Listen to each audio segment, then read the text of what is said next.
अंतरिम बजट में वंदे भारत को लेकर बड़े अनाउंसमेंट्स हैं।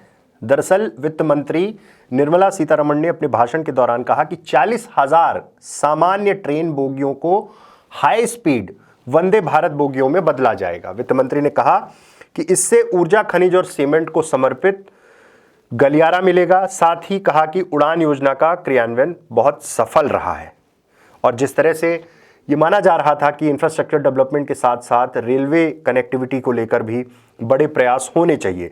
उन्होंने अपने भाषण के शुरुआत में ही कहा कि पिछले 10 सालों में भारतीय अर्थव्यवस्था में बड़ा बदलाव आया है। उन्होंने कहा कि सरकार ने बड़ी चुनौतियों पर काबू पाया है। वित्त मंत्री ने कहा कि बजट भाषण में कहा कि सबका साथ के लक्ष्य के साथ सरकार ने पिछले 10 वर्षों में 25 करोड़ लोगों को बहुआयामी गरीबी से मुक्ति दिलाई है। उड़ान योजना के तहत 517 नए रूट लॉन्च किए जाएंगे, ये भी एक प्रावधान रहा। 10 वर्षों में विमानन के क्षेत्र में तेजी आई है।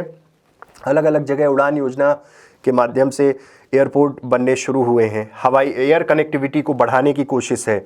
हवाई अड्डों की संख्या दोगुनी हुई है, अब 149 हो चुकी है इन 10 सालों में जिस तरह से उड़ान योजना में काम शुरू हुआ। जबकि साथ ही उन्होंने ये भी कहा कि भारतीय विमानन कंपनियों ने सक्रिय रूप से 1000 अधिक नए विमानों के लिए ऑर्डर दिए हैं। उड़ान योजना के तहत 517 नए रूट लॉन्च किए जाएंगे। कुल मिलाकर कनेक्टिविटी के क्षेत्र में, चूंकि ये अंतरिम बजट है, कुछ बड़े अनाउंसमेंट तो नहीं, लेकिन ये कहा गया है कि वंदे भारत जो सामान्य ट्रेनें हैं उनकी 40,000 सामान्य ट्रेन की बोगियों को हाई स्पीड वंदे भारत में कन्वर्ट किया जाएगा।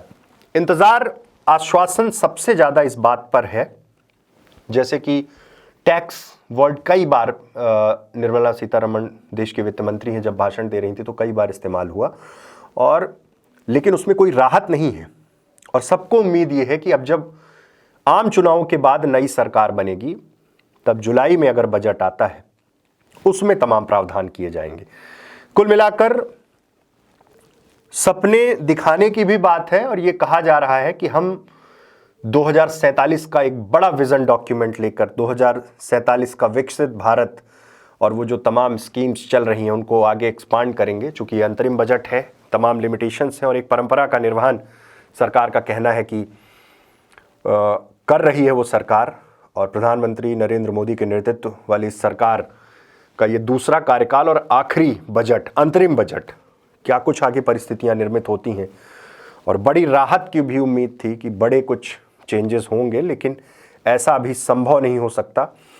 कुल मिलाकर इंतजार देश को 2024 आम चुनाव और उसके बाद जब जुलाई में बजट का प्रावधान होगा तब चीज़ें की जाएंगी और उसके लिए ये तमाम कवायद चल रही है। एक अंतरिम बजट देश के सामने है। साथ ही उन्होंने ये भी कहा कि 1 करोड़ परिवार प्रतिमाह 300 यूनिट तक मुफ्त बिजली प्राप्त कर सकेंगे। इस तरह के भी प्रावधान किए गए हैं। बहुत बहुत धन्यवाद।